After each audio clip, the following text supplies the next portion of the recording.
எல்லாருக்கும் வணக்கம். நான் தான் உங்கள் மாஹின்டேன் பேசுகிறேன். ஸோ மீண்டும் உங்களை சந்திப்பது மிக்க மகிழ்ச்சி. இன்றைக்கி நம்ம எதை பற்றி பேச போகிறோம்னு பார்த்தீங்கன்னா, அதாவது ரிபேஷன் ஹேர் டிரான்ஸ்பிளான்ட் பண்ணி 13 நாள் ஆயிடுச்சு. இந்த 13 நாளில் நம்ம என்னென்னலாம் எக்ஸ்பீரியன்ஸ் பண்ணியிருக்கோம், என்ன பண்ணணும், என்ன பண்ணலை, அது போக என்னால் முடிஞ்ச சின்ன ஒரு டிப்ஸ் ஆர் கைடன்ஸ் அப்படி கூட வச்சுக்கலாம். அதை பற்றி தான் இப்போ நம்ம பேச போகிறோம். என்னுடைய வாய்ஸ் கிளியராக இருக்கும்னு நான் நம்புகிறேன். ஸோ கண்டென்ட்டுக்கு போகிறதுக்கு முன்னாடி சப்ஸ்கிரைப் பண்ணாதவங்க எல்லாருமே சப்ஸ்கிரைப் பண்ணி வச்சுக்கோங்க. கண்டிப்பாக இந்த வீடியோ உங்களுக்கு யூஸ்ஃபுல்லாக இருக்கும்னு நான் நம்புகிறேன். முக்கியமாக உங்கள் ஃப்ரெண்ட்ஸ் யாருக்கும் ஹேர் ஃபால் இருக்குது, ஹேர் லாஸ் ஆகிட்டு இருக்கு அண்ட் டிரான்ஸ்பிளான்ட் ஐடியாஸில் இருக்காங்க, வேறு ஏதாவது ப்ராப்ளம் இந்த மாதிரி இருக்குன்னா நம்ம வீடியோ அவங்களுக்கு ஷேர் பண்ணுங்கள். கண்டிப்பாக ஒரு சின்ன ஒரு %லையாவது அவங்களுக்கு யூஸ் ஆகும் நான் நம்புகிறேன்.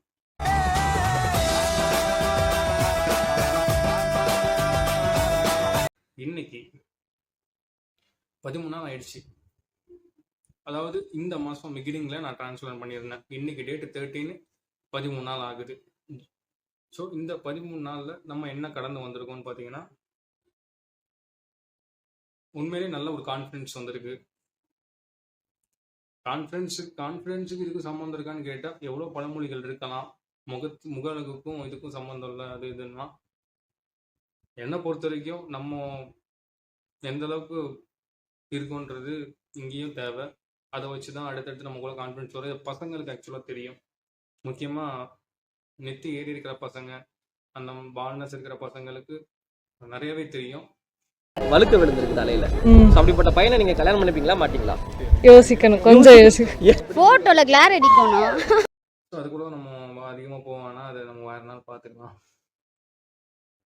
இந்த கான்ஃபிடென்ட் எனக்கு நிறையவே வந்திருக்குன்னு சொல்லலாம். ஒரு பெரிய ஸ்ட்ரெஸ்லேருந்து வெளியே வந்திருக்கேன்னு சொல்லலாம். அதான் அந்த டிரான்ஸ்பிளான்ட் பண்ணி அது ரிசல்ட் கரெக்டாக வராமல் கரெக்டிவும் பண்ணணும், என்ன தான் பண்ணுறது அப்படின்னு தெரியாமல் அறகுற தலையோடு சுற்றிக்கிட்டு இருக்க மாதிரி.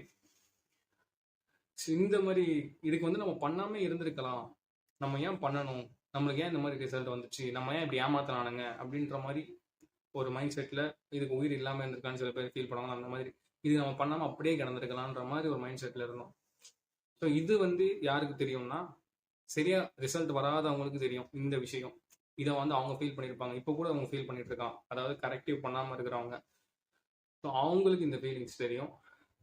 இந்த ரெண்டுமே நான் வந்து லோட் பண்ணிட்டேன். இதை ரெண்டுத்தையும் லோட் பண்ணாலே லைஃப்பில் அடுத்தடுத்து நம்ம லோட் பண்ணிடலாம். என்ன பண்ணணுமோ அடுத்தடுத்து நம்ம கான்ஃபிடென்ட்டாக கொண்டு போயிடலாம், பாசிட்டிவிட்டியாக.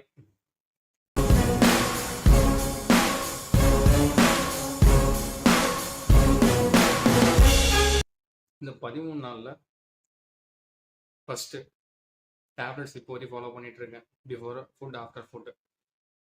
செகண்டு, நான்வெஜ் நான் எடுத்துக்கிட்டேனா அப்படின்னு கேட்டிங்கன்னா, நான்வெஜ் நான் எடுத்துக்கிட்டேன் எப்போனா 10வது நாள், ஒரு 9வது நாள் 10வது நாள், அதாவது ஒரு 4-5 நாள் முன்னாடிலேருந்து நான் எடுத்துக்க ஆரம்பிச்சிட்டேன். என்ன எடுத்துக்கிட்டேன்றது ரொம்ப முக்கியம்.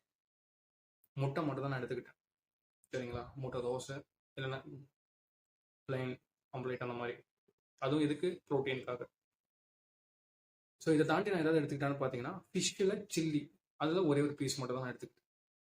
நான் ஏன் இதை எடுத்துக்கல, இதுக்கெல்லாம் ஏன் இவங்க வந்து ட்ரான்ஸ்ஃபர் பண்ணால் ஏன் ஒரு 10 நாள் 15 நாள் சாப்பிடக்கூடாதுன்னு சொல்கிறாங்கன்னா, அலர்ஜிஸ் ஆகிடக்கூடாது அப்படின்றதுக்காக தான், வேறு எதுக்காகவும் கிடையாது, சரிங்களா? நம்ம சாப்பிட்டாதான் நம்மளுக்கு வந்து இன்னும் ப்ரோட்டீன்ஸ் அதிகமாக இருக்கும். பட் இந்த மாதிரி ரெஸ்ட்ரிக்ஷன்ஸ் இருக்கிறது எல்லாத்துக்குமே உடம்பு வந்து ஒரே மாதிரி இருக்காது.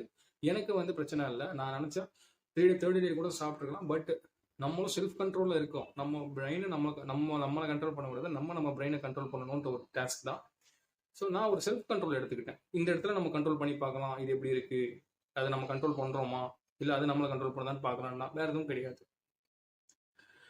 ஸோ முட்டை, ஃபிஷ், முக்கியமாக சிக்கன், மட்டன் எடுத்துக்கல. பிராய்லர் சிக்கன் தயவு செஞ்சு எடுத்துக்காதீங்க டிரான்ஸ்பிளான்ட் பண்ணவங்க. முக்கியமாக பிராய்லர் சிக்கன் பெரும்பாலும் பிராய்லர் சிக்கன் தான் போயிட்டு இருக்கு. பட் எனக்கு என்னன்னா, இந்த டைமில் எடுத்துக்க வேணாம், அது வந்து சரியாக வராது. அதனால தான் நான் சொல்கிறேன், பிராய்லர் சிக்கன் இப்போதைக்கு வேணாம். முடிஞ்சா நாட்டுக்கோழி அந்த மாதிரி வாங்கி சாப்பிடுங்க, ரொம்ப நல்லது. தென் பார்த்தீங்கன்னா, மினாக்ஸ்டில் நான் யூஸ் பண்ணதான்னு கேட்டிங்கன்னா, மினாக்ஸ்டில் நான் யூஸ் பண்ணலை.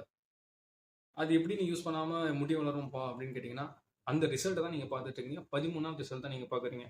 0.5 சென்டிமீட்டர் அளவுக்கு ஹேர் வந்து இருக்குன்னு நினைக்கிறேன். அதெல்லாம் இருக்கு. வந்துருச்சு, அவ்வளோதான். இது வந்துடும் இதுக்கு மேலே. ஸோ மினாக்ஸ்டில் யூஸ் பண்ணனாலும் ரிசல்ட்டுன்றது தாராளமாக வரும். மினாக்ஸ்டில்ன்றது ஒரு ட்ராபிக்கல் சொல்யூஷன். அது வந்து சீரியஸாக ஹேர் க்ரோத்துக்கு தான், ஹேர் க்ரோத்தை வந்து புஷ் பண்ணுறதுக்கு தான், அதை வந்து சர்க்குலேட் பண்ணி திருப்பி பூஸ்ட் பண்ணி கொண்டு வர்றதுக்கு தான், சரிங்களா? பட் மினாக்ஸ்டில் அவசியம் இல்லை. இதை நான் என் நாலேஜில் இருக்கிறத நான் ஷேர் பண்ணுறேன். நான் சொல்லிட்டேன்னு டிரான்ஸ்பிளான்ட் பண்ணவங்க எக்காரணத்துக்கு கூட மினாக்ஸ்டில்லாம் வந்து உங்கள் கிளினிக்கில் சஜஸ்ட் பண்ணாங்க அப்படின்றதுக்காக நீங்கள் வேணால் யூஸ் பண்ணுங்கள். நான் வேணான்னு சொன்னதுக்காக தான் நீங்கள் யூஸ் பண்ணாமல் இருக்க வேணாம், பண்ணியும். தென் இதுதான் ஆல்மோஸ்ட் நான் எல்லாத்தையும் உங்ககிட்ட சொல்லிட்டேன். மினாக்ஸ்டில் நான் இப்போ வரைக்கும் யூஸ் பண்ணல. இந்த ரெஸ்ட்ரிக்ஷன்ஸ்லாம் நான் ஃபாலோ பண்ணிட்டு இருக்கேன், அவ்வளோதான். இந்த மினாக்ஸ்டிலை பற்றி எல்லா கிளினிக்லேயும் சொல்லுவாங்களான்னு எனக்கு தெரியல. நான் போயிட்டு வந்த இடத்துல மணி மைண்டடாக மட்டும்தான் இருந்தானுங்க.